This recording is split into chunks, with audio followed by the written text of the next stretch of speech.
Today in this video I am gonna explain how to hard reset Samsung Galaxy A11. Press and hold the volume down and power buttons simultaneously for a few seconds to initiate the shutdown process. When the screen turns off, hold down the volume up and power buttons together for a few seconds. Release the power button when the Samsung logo appears and continue holding the volume up button until the recovery mode screen appears. Navigate through the options using the volume keys and select wipe data or factory reset using the power button to confirm. Confirm the reset by clicking yes using the same keys. Once the reset process is complete, select Reboot System Now to turn on the Samsung Galaxy A11. Note that all data on the smartphone will be erased during this process.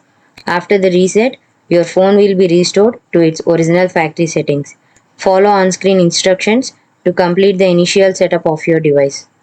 If this video helped you out, please leave a like and comment down below. If this worked for you, thanks for watching.